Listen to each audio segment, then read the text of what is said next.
Hi friends, ఇవాళ అయితే పన్నీరు జీడిపప్పు కర్రీ ఎలా వండుకుందామో చూద్దాం రండి. నేనైతే 2 ఉల్లిపాయలు కోసుకున్న, కొత్తిమీర, పచ్చిమిరకాయలు, టమాటా జ్యూస్ అయితే తీసాను. చూడండి, నేను పెద్దది ఎలేట్ గిన్నె అయితే పెట్టాను. అందులో ఆయిల్ పోసా సరిపడా కోసి పన్నీరు జీడిపప్పు చిన్నగా కోసి పెట్టాను. చూడండి, నేనైతే ఒక ప్యాకెట్ తీసుకున్నాను.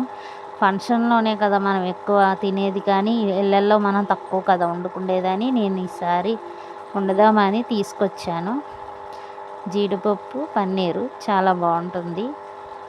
మష్రూమ్ వేస్తే ఇంకా బాగుంటుంది. నాకైతే ఇక్కడ మష్రూమ్స్ దొరకలేదు. నేనైతే ఇంకా అలాగా ఈ రెండిట్లతో వండేద్దామని ఇంకా అలాగా వండేస్తున్నా. ఆయిల్ బాగా మరిగింది. ఆ ఆయిల్లో ఇవి వేసేసాను. చూడండి, ఇవి గోల్డెన్ కలర్ వచ్చేదాకా అలా వేపుదాము. వేగిపోయినాయి ఫ్రెండ్స్. చూడండి, ఒక దాంట్లో తీసేసుకుందాము. అదే ఆయిల్లో ఉల్లిపాయలు వేసేసుకుందాము. ఉల్లిపాయలు, పచ్చిమిరకాయలు, కొద్దిగా కరివేపాకు, కొత్తిమీర. నేనైతే ముందే పసుపు, ఉప్పు జల్లేస్తాను. ఉల్లిపాయలు అయితే త్వరగా వేగుతాయని. ఏ కూరలైనా ముందు ఉప్పు, పసుపు వేసేస్తే త్వరగా దగ్గరికి అయితే త్వరగా వేగుతుంది. కొద్దిగా అల్లం పేస్టు, అలాగే మనం తీసుకున్న టమాటా గుజ్జు కూడా వేసేసుకుందాం. కొంచెం పచ్చివాసన పోయేదాకా ఉంచుకుంటే చాలు.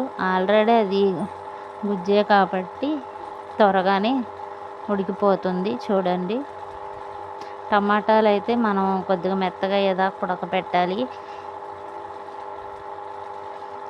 దీనికి అలాగా అవసరం లేదు.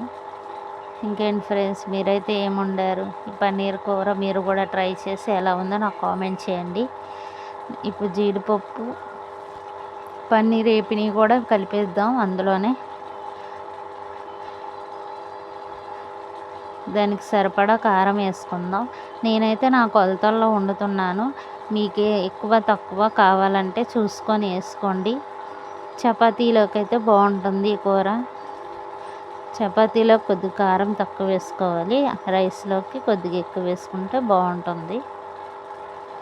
ఇంకా జీడిపప్పు పేస్ట్, గసగసాలు, కొబ్బరి పేస్ట్ అవన్నీ వేస్తే ఇంకా సూపర్ ఉంటుంది. నేను అవేమి ఇలా కొద్దిగా కారం వాసన పోసాక వాటర్ పోసాను. కొంచెం పోసుకుంటే చాలు. చూడండి, నేనైతే అలా కలుపుతూనే ఉన్నాను. ఆయిల్ అయితే బయటకు వచ్చేసింది. ఇంకేంటి ఫ్రెండ్స్, కూర మీరు ట్రై చేసి ఎలా ఉందో కామెంట్ చేయండి, లైక్ చేయండి. Thank you friends.